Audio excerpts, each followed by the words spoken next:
Skin the Hardaway Southern T back with another EP. And y'all do your boy a favor. Y'all smash that like button for your boy.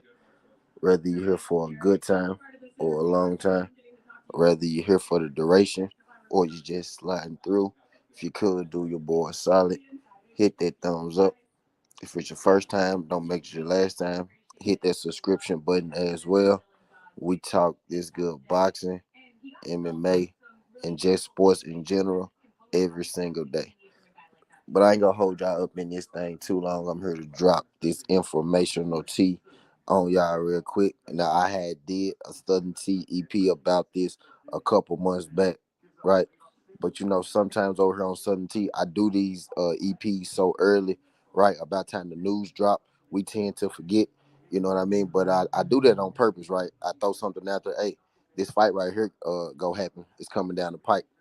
Now it may not get announced next week or the week after, right? But eventually, you know what I mean, those fights get announced. Now, some people could say, oh well, you know, uh it almost didn't happen, right? Or some people could look at it like, T, how the heck you know about that fight, so far in advance? It be like that sometimes. You know what I mean? And this is one of these fights that I had, I told the people, right? I told the family was coming down the pike pretty soon, right?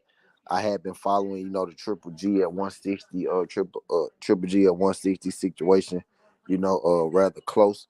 You know what I mean? Type deal. Triple G only had so many options that he could make. Triple G still had two belts down at the 160-pound division right after his fight with Canelo Alvarez. He fought Canelo Alvarez at 168.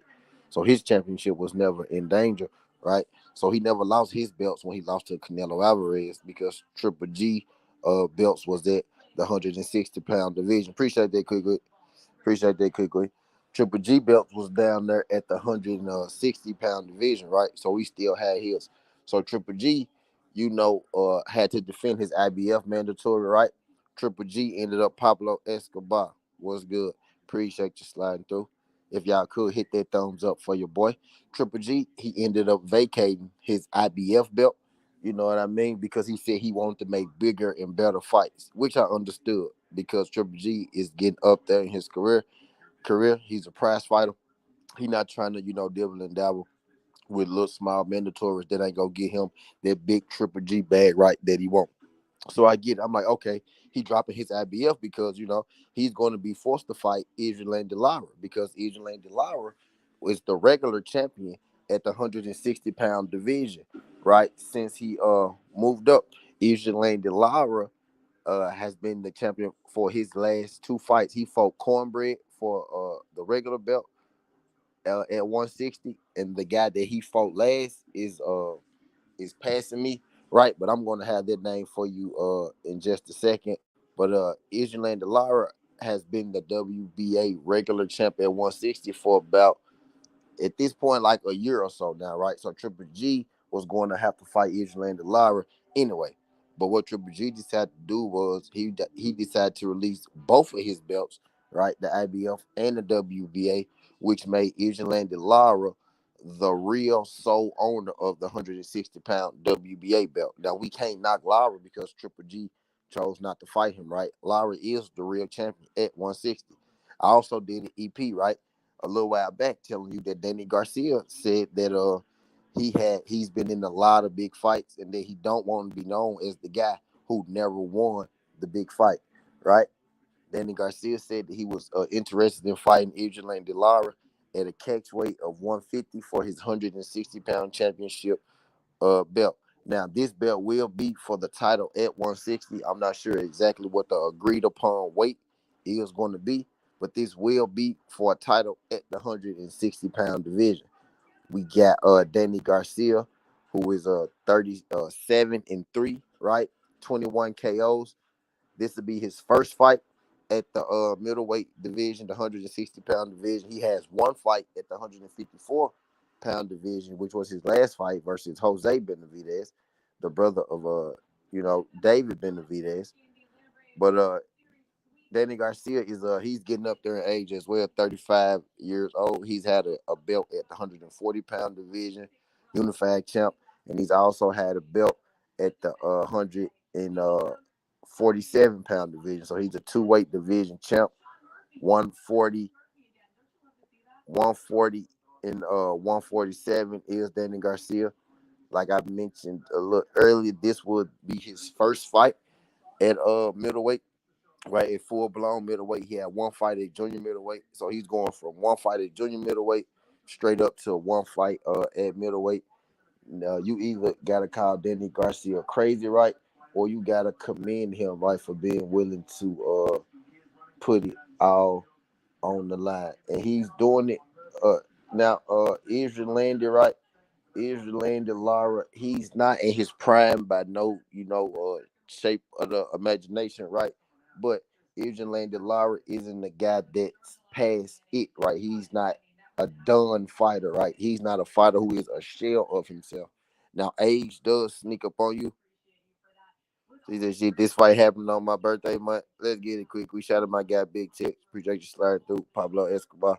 What's good with y'all, good people? Right now, Adrian Lara ain't in his prime at all, right? But Adrian Lara isn't a fighter, that's a shell of himself. He's still, a very formidable opponent at this point. I just told you he's coming off four straight wins, right? Raymond Alvarez, Greg Vendetti, Thomas LaMenda, which is Cornbread, and also Gary O'Sullivan.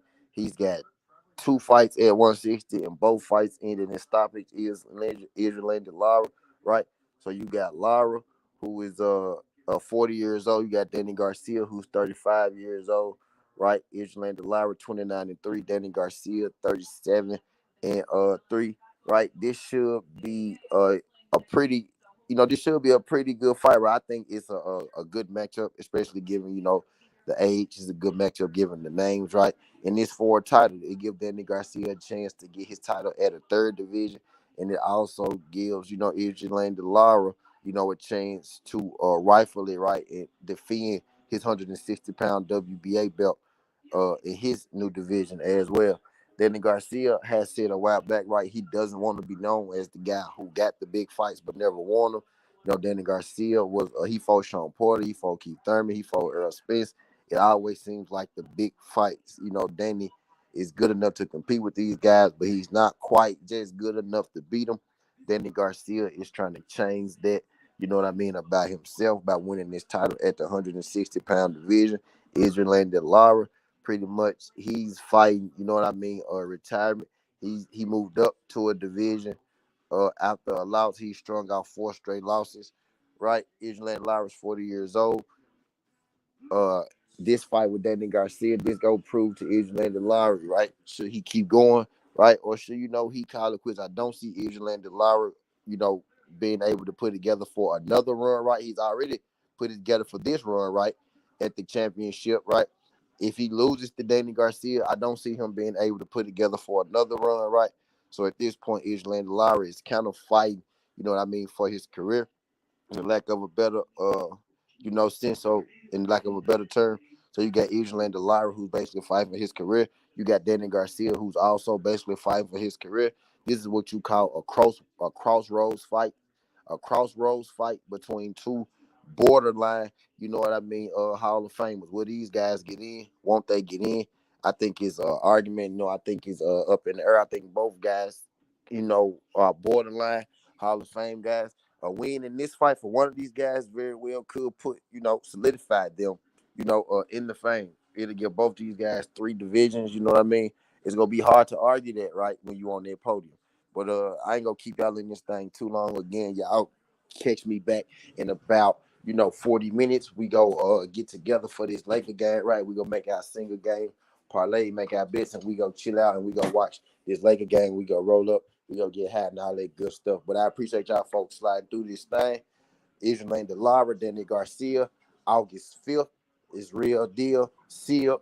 You know what I mean? Greatly appreciate everybody sliding through this thing. Skin Hardaway Southern T. This ain't the past. This ain't the future, but just the present. That's how we rocking.